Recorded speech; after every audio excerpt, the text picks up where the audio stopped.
Hey everybody, it's Jason Blaha here, and today I want to chat with you guys a little bit about the fact that at this point, if we go purely off of what most of the best experts are saying who do not work for supplement companies financially, okay, we want to be clear there, who don't have financial ties to any of these companies, and we look at the accumulated data, a reasonable person would conclude that probably the only supplements that are having any impact at all on your results in the gym are protein powders. Okay? And the ironic part is that protein powders are not really a supplement like what we think of with all the other supplements. They're not just a random little amino acid or a vitamin or anything else. Okay? And I'd say in some cases maybe electrolytes, right? Those are probably about the only things that are going to benefit you. And the thing is with protein powders, it's because they are literally just food. They're literally just food. That's it. So when we say that food is really the solution, and again, the same thing, salts. I mean, electrolytes are technically just salts.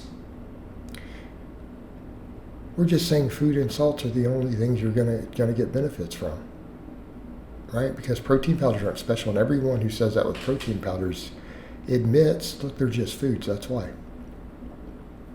It doesn't matter if you use a protein powder or steak or chicken or milk or whatever else, as long as you get those high protein intakes. The high protein intakes are really the key. All right, and that's for both muscle gain and fat loss. All right, all this other stuff is nonsense. This is what the accumulated data is showing. Okay? Even the ones that we thought helped. What's the newest research coming out? The creatine may not have a statistically significant improvements in muscle growth or performance. What? And when we say performance, we're talking long-term outcomes, because people say, well, whatever, this one supplement boosts my gym performance, these stimulants or beta-alanine. It's like, but when you look at the clinical trials, they don't, not plotted over time. I mean, when these products are taken, for 12 weeks next to a group of people who don't take them, and you plot their improvement, if they're all running the same programming, guess what? There's no difference. Just because you're perceiving it or there's a performance boost in the gym, the obvious answer is, if that's the goal, then just save it and don't waste your money on it. Save it for when you compete in something, for that 0.1% edge. Because whatever gym performance you're getting clearly isn't carrying over in the studies. It's not producing extra results. I've gone into a lot of that on pre-workouts in the past of explaining why I think that's actually the case. Because the downsides, the negative of these substances outweigh any performance boost stimulating extra growth in the gym. Because they interfere with recovery afterwards. So it's a net result, net zero result. Or in some cases a net negative when you think about the other psychological factors and other stuff. Okay? Man, so we know pre-workouts don't work. We know test boosters don't work. We're now at this point where creatine doesn't work. Or if it does, it's so small that it's probably irrelevant. Wow. And I quit taking creatine finally, because it's like I was taking it for the cognitive benefits when all this was in question, and now some of the data is saying, it's not panning out like we had hoped. It may not even help with cognition. Even fish oil supplements at this point, the omega-3s in supplement form, don't even seem to be correlated with improved health outcomes. What?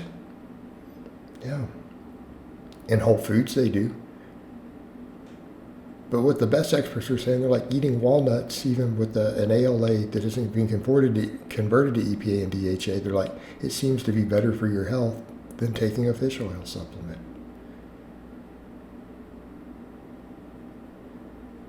None of this stuff works. You know, and when I say electrolytes, I hate it when people chime in. They're like, well, zinc, take zinc. It's like, zinc is harmful as a supplement. I don't know why people keep saying, I've been telling you guys for a decade, do not supplement zinc. Why would you do that? I do 5 minutes of research. If your zinc intake gets excessive, it blocks your ability to absorb copper. So it's not a case of, oh, I'll just take zinc just as be sure. Be sure of what? Why aren't you guys eating a good diet? Because zinc is a perfect example of a harmful supplement. You mess up your zinc to copper ratios in your diet by adding zinc in, you can develop a copper deficiency. And all these guys are like, well, they help boost my testosterone. Like, do you think being deficient in another mineral is going to boost your testosterone? No, I mean, really. In what world has creating a malabsorption issue in your body where your body can't absorb a vital nutrient for health ever boosted testosterone? Because that's what you're doing when you're adding zinc to your diet. That's before we get into zinc toxicity, because it's a metal, You know, you guys always hear this, you gotta watch total heavy metals. Call it heavy metal. Sorry, my age is showing. All right. Zinc would be an example. There's a toxicity in excess. Yeah, being dead doesn't boost your testosterone either, for the record. Some people don't seem to be aware of that. It's not good for your testosterone levels. Poisoning your body in any way, creating a toxicity inside your body, aka alcohol, never boosts testosterone. It's never good for testosterone. Creating deficiencies because of malabsorption, because you're taking something that blocks it, that doesn't boost your testosterone very well. Body doesn't like that. In case you're not aware. All right, so here's the thing. It still doesn't matter. And in fat burning, yeah, it's the same thing. None of this stuff helps with fat burning. It's all diet. I'll go so far as to say that except in really extreme cases, your exercise doesn't even affect fat loss that much. It's actually the least important factor. Not saying it's not a factor. It's just way down the importance scale when compared to your diet. Okay? Hopefully we're clear on that. All right, guys, but that's really all I have to say on that today. I hope it's been informative, and I'll talk to you guys next time.